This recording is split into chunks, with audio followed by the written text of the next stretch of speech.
Hola, yo soy Fer de la Cruz. En la Semana de la Palabra, Lectura y Resiliencia, convocada por la Universidad Autónoma de Yucatán. Vamos a hablar sobre resiliencia y vamos a hablar sobre poesía y después vamos a leer poesía. Bueno, yo no soy ingeniero físico, pero entiendo que la resiliencia es una propiedad de la materia que consiste en que si uno la vira de un lado, pues recupera su forma. Entonces, de manera metafórica, eso lo aplicamos a las actitudes. Ya ven que la metáfora no es una figura poética. La metáfora es una figura retórica que se puede usar en muchas disciplinas y muchas disciplinas la usan, pero también la usamos en literatura y la usamos en poesía. Ahora hablemos de poesía. La poesía puede usar muchísimas de las figuras retóricas, incluyendo a la metáfora. Pero hay muchos tipos de poesía. Por ejemplo, está el poema lírico, el poema narrativo y el poema dramático. Esto es partiendo de la poética de el tío Aristóteles. Pero hay muchas formas más de poesía. Solamente estas tres pueden ser muy divertidas a la hora de explorarlas. Si yo escribo un poema en la voz de un personaje, vivo o muerto o ficticio, es un poema dramático. El poema en la voz de alguien más, el poema persona o el poema en la máscara griega, es muy divertido. El poema narrativo es el poema que cuenta una historia, como se hizo durante siglos de los siglos en la historia de la poesía, incluso en lengua hispánica. Pero en el siglo XX, los poetas líricos dominaron. Pablo Neruda le platica a Gabriel García Márquez en una conversación que tuvieron televisada allá en los años 70, que él quería recuperar en su poesía el arte de narrar una historia. Y le decía a Gabriel García Márquez, yo les admiro a los narradores, que ustedes narran cosas maravillosas. Bueno, palabras más, palabra menos, valga la paráfrasis. Entonces, Neruda escribió muchísimos poemas que nos narran situaciones de la América Latina. Y él también dijo que en el siglo XX ya se está perdiendo con aquel acento chileno maravilloso del maestro, que la poesía del siglo XX está perdiendo su capacidad de lograr que el lector aprenda algo en el poema. El didactismo se vio como una característica menor en la poesía. Y él lo retomó. Entonces sus poemas, todos los que yo le recuerdo, están pues cargados de una enseñanza social. Pues vemos el poema lírico, el poema narrativo, el poema dramático, pero también hay poemas que se apegan a una tradición, hay poemas que se apegan a la línea de la ruptura, y pues hay muchas tradiciones y hay muchas formas de ruptura. Hay el poema conversacional, como decía Nicanor Parra, el antipoema. Hay el poema del lenguaje, el que se basa en los juegos verbales, juegos de palabras. Vicente Huidobro estaba en contra de los poemas del lenguaje, que no se deben usar juegos de palabras en la poesía porque entonces no se va a poder traducir. Bueno, pero él mismo usó muchos juegos verbales en Altazor. El maestro Tom Slay, estadounidense, hablaba de que hay varias formas de entrarle al poema. Está el poema que es escrito a partir de la vida, siguiendo el dictum de Rainer Maria Rilke en la primera de sus cartas a un joven poeta. Desde la vivencia del poeta, escribimos el poema. Está el poema del lenguaje, como decíamos, el ejemplo que me viene a la mente es Raúl Renan. Y está el poema que es escrito a partir de la emoción, que era la postura principal de Robert Frost. Bueno, Hay poemas realistas, el, muchos poemas de contenido social, como veíamos, incluso una corriente muy hermosa, muy cruda, que es el poema hiperrealista, que nos muestra las cosas sucias, feas de la ciudad, las cosas de las que nadie quiere hablar, que nadie quiere ver, y hacen poemas los hiperrealistas hermosos a partir de eso. Y el poema performativo, bueno, esta es solamente una muestra que estoy mencionando de la variedad tan enorme que existe de la poesía. Entonces, pues yo te reto, tú dime, ¿qué es la poesía? Léeme una definición de la poesía y dame unos minutos. Yo te consigo un ejemplo canónico, antologado de poesía que va a contradecir esta definición que tú me estás planteando. Yo creo firmemente en la idea de que la poesía como construcción social no tiene esencia. La poesía es lo que tú haces de ella y lo que los lectores hacen de ella.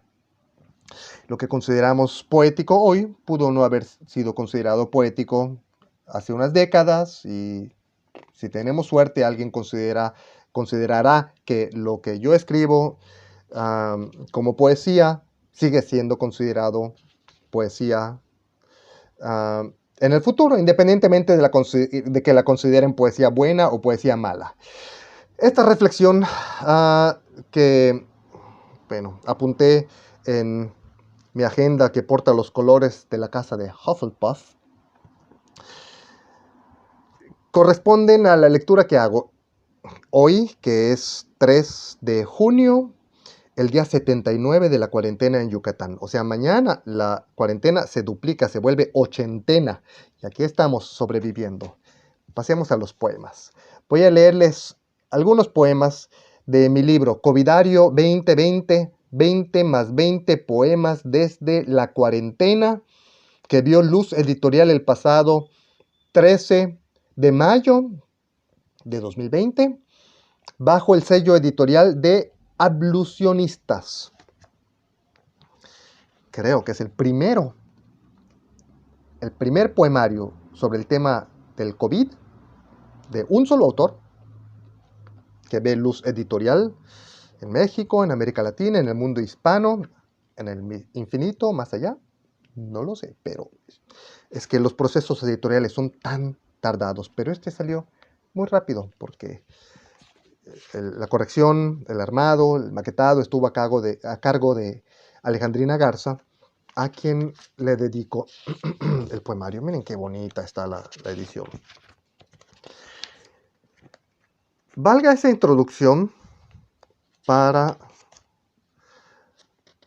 ti que nacerás en 2020 y tienes la encomienda de mejorar el mundo que apenas recomienza. Yo intento en este libro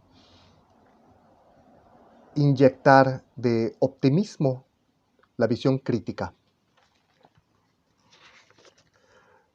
Con todo mi agradecimiento para Jorge Contreras, editor, director de Ablucionistas Editorial, y a Alejandrina Garza de León y a Adrián Ramos Garza, el diseñador,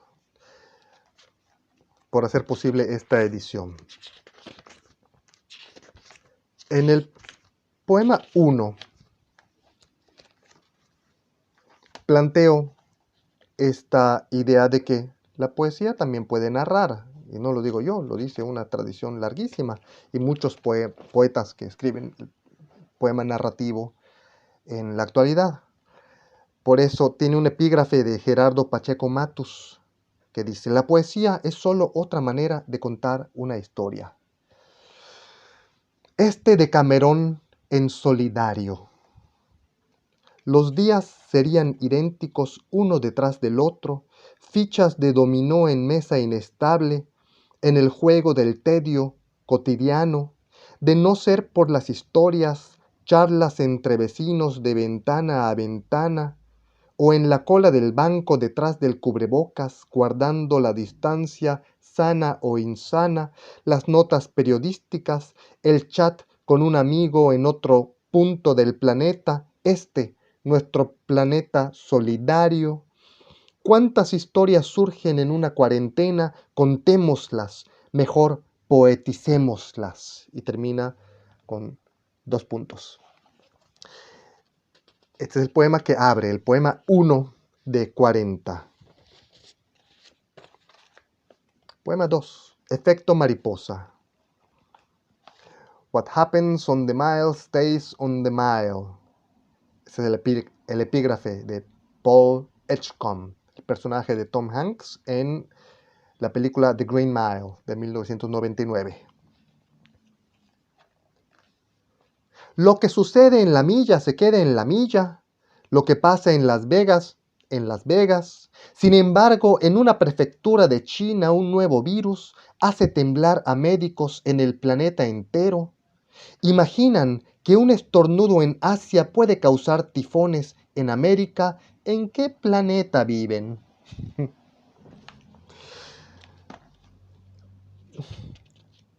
Tal vez en una ocasión más mencione a China en este poemario, pero siempre que menciono un país, lo hago de manera muy respetuosa porque uno puede no estar de acuerdo con la política de un grupo o la política de un gobierno, pero no por eso voy a tratar de manera irrespetuosa a toda una nación o todo un grupo étnico.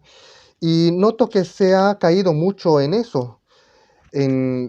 Pues han circulado memes que caricaturizan al chino y eso es racista, perdónenme, pero es racista. O sea, no nos gusta cuando en Europa se le caracteriza al mexicano pues de manera burlesca, no nos gusta, pues no lo hagamos nosotros con otros grupos étnicos o con otros grupos racionales. Sí, China tendrá un tremendo régimen totalitario, expansionista, sí, pero no es el pueblo chino.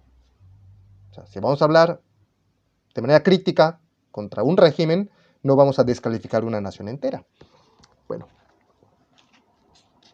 3. Pararon los relojes el día de San Patricio.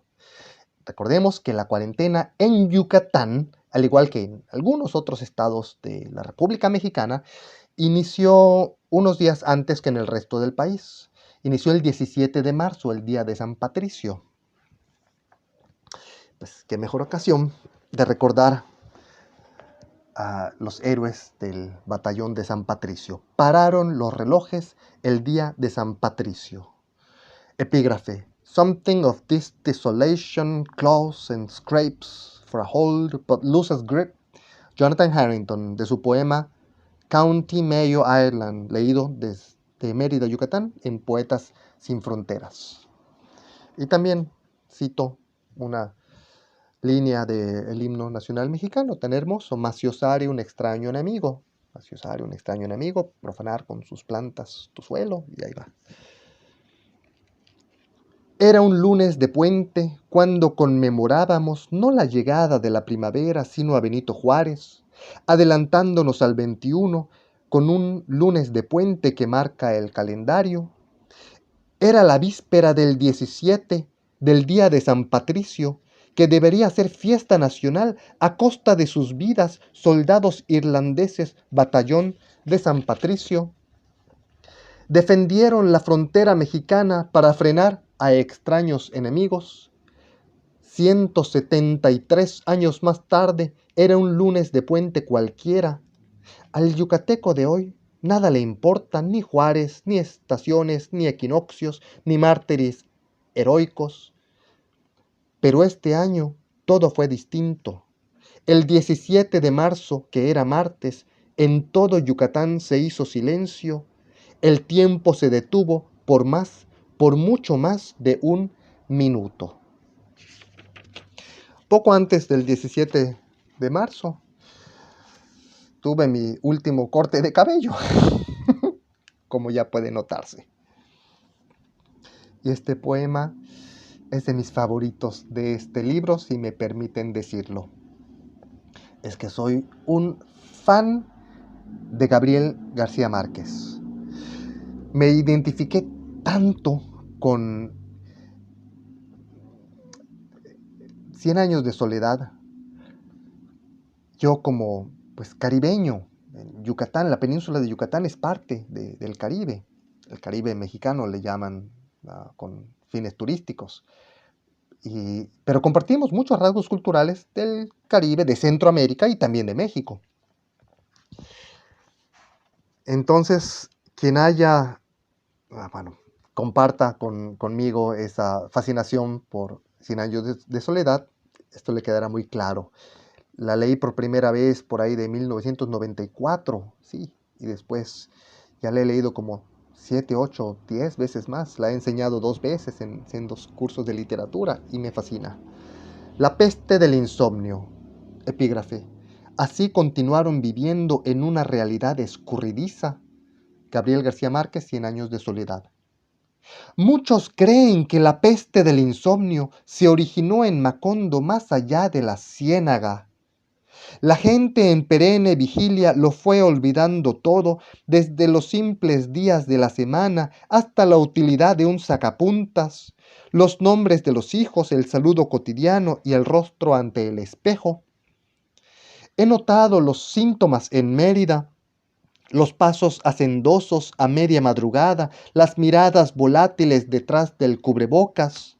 No en Macondo inició la desmemoria, sino en el propio espejo cuyos ojos de vidrio multiplican las profundas aristas del encierro y nos hacen olvidarnos de las puertas. Notarán que usé 2 palabras de manera diferente a como las decimos en Mérida, y tengo razones para hacerlo. Dije ciénaga y no ciénega. Creo firmemente en la dialectología, en las variedades dialectales. En Yucatán decimos ciénega y es perfectamente correcto. Bueno, es parte de la lexicografía local.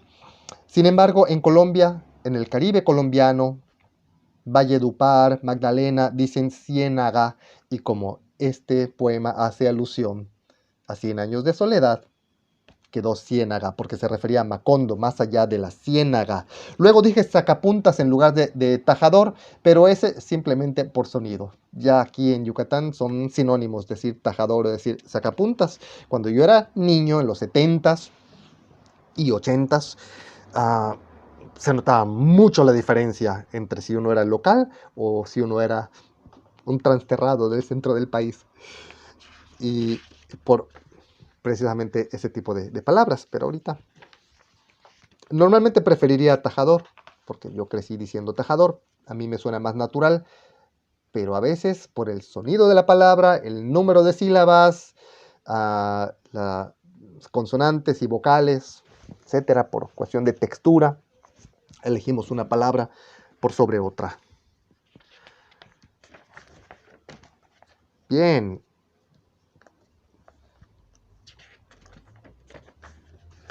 ...21 de marzo, Día Mundial de la Poesía.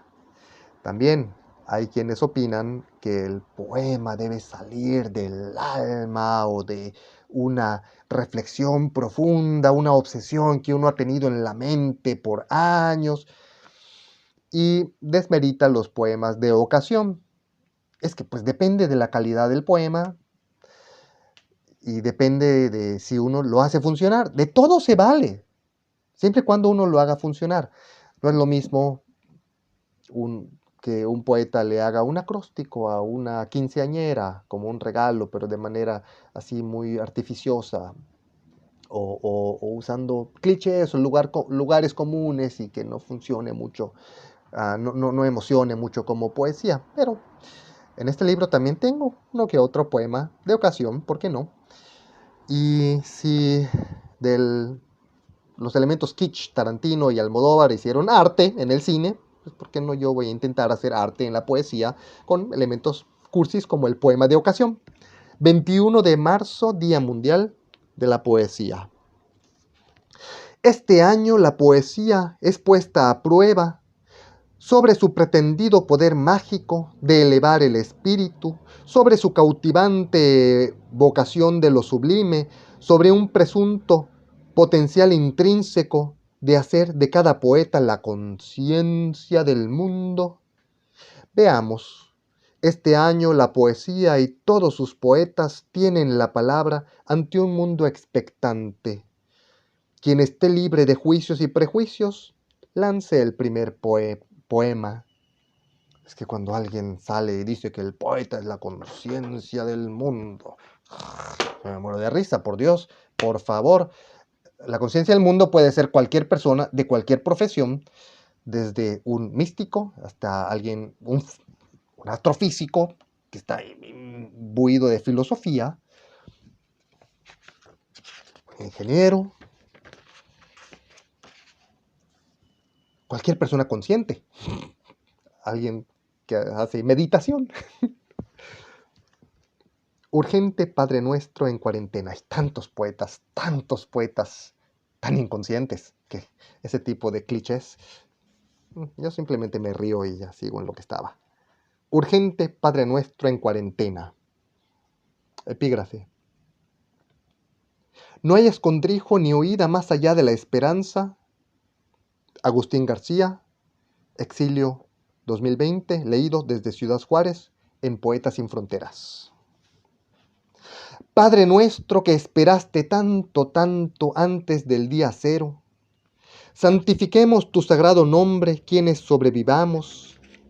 Venga la brisa libre de mal aire, como hálitos nefastos, como agoreros cuervos a los ojos, si es tu deseo vernos confinados en este purgatorio doméstico, la casa, así sea, como práctica interna del vuelo venidero, y si volar nos toca que ascendamos al cielo por tu luz desinfectado, mientras nos arrastremos en la tierra, danos con qué saciar nuestra hambre y sed, no solo de justicia, sino igual de maná, guisado, arroz, frijol, verduras,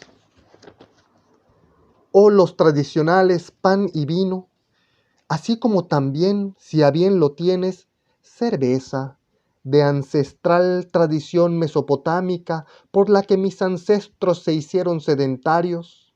Satisfechos los vitales apetitos, libéranos de la desesperanza, tú que tanto esperaste en confinamiento cósmico desde antes de tu aliento primigenio en la singularidad previa al Big Bang, y que este no sea el omega de los tiempos. Bueno, hemos hablado de las tradiciones occidentales de la poesía, pero las tradiciones orientales son pletóricas de bondades, hermosísimas.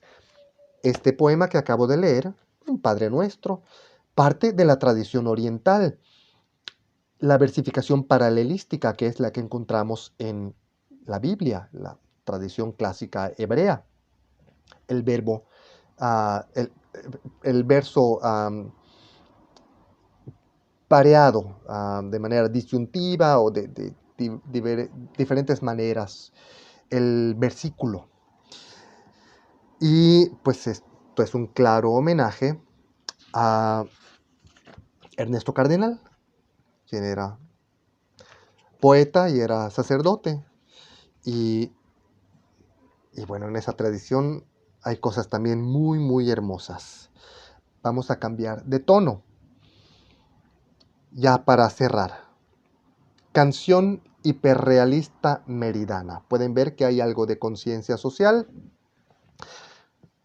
No estoy seguro de que este sea un poema realmente hiperrealista, porque no es así tan sucio, no, muchas cosas que se podría decir. Pero ahí le hice el intento y creo que quedó bien. Canción hiperrealista meridana, epígrafe. Caracas sin amor siempre es horrible. José Luis Ochoa, de su poema Eros en las calles de Caracas, leído desde Barquisimeto, Venezuela, en Poetas sin Fronteras. En ese poema, el maestro José Luis Ochoa ficcionalizaba una visita del dios griego Eros a Caracas. Bueno, yo hago algo similar, nada más que la visita del virus SARS-CoV-2 a Yucatán no es ficción. Vamos a ver. Canción hiperrealista meridana. Nombremos visitante distinguido al SARS-CoV-2, en tanto nos obligue a mirarnos al espejo con riesgo a desmayarnos ante nosotros mismos y nos haga levantarnos las manos en un grifo sediento, y nos haga lavarnos las manos en un grifo sediento, o sea que abrimos y no hay agua, como en muchas escuelas. Continuamos. Encararnos los unos a los otros a puerta cerrada, sin siquiera saber si aún vivimos, o a vivir como nunca nuestros viejos valores. En todas sus fractales consecuencias, nuestra hospitalidad tan cacareada en espectaculares y gacetas turísticas, soportar nuestra propia mirada empoderada ante el presente estado de excepción en nuestra propia casa.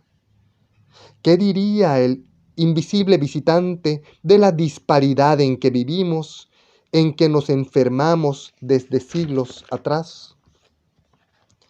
¿En qué nos protegemos de una mirada atenta de quien venga? ¿Notaría los dobleces de un discurso aprendido tan autocomplaciente? ¿Vería una Mérida con miedo a no poder huir de su reflejo? ¿Vería algo acaso, un asomo de franco propósito de enmienda que lo hiciera dudar de su estadía, de su macabro ímpetu expansivo, de su plan justiciero ante la humanidad ensimismada, envuelto en su corona? Y desde su eminencia nos diría: Mérida sin amor siempre es horrible, y sin miedo a ofender remataría con su letal sentencia: dime de qué presumes, ciudad blanca, y te señalo el pie con que cojeas. Bueno, estos fueron algunos poemas de mi libro Covidario 2020, 20 más 20 poemas desde la cuarentena, que vio luz editorial el 13 de mayo de 2020 por Ablucionistas Editorial. Y bueno, esta de la que estoy leyendo es una simple impresión de computadora. El libro salió como edición digital y les voy a compartir, miren qué bonito está, de la página de créditos. Algo muy importante,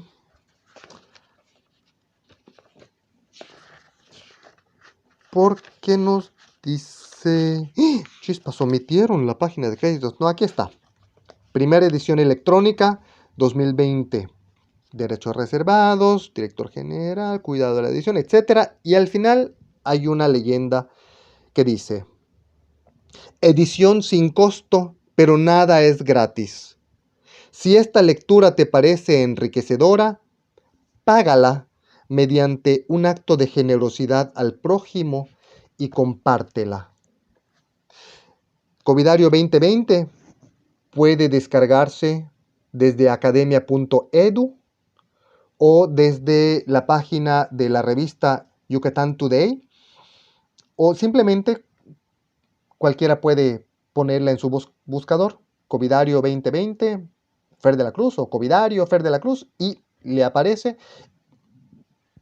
y la puede descargar gratis en PDF. Pues muchísimas gracias. Ahora abrimos la sesión de preguntas y respuestas. Señor Virus, ¿qué me quiere usted preguntar? Bueno, fuchi. Que tengan una bonita tarde lluviosa, que se pongan sus zapatos brincacharcos para poder, o mejor, que se queden en casa. Paz.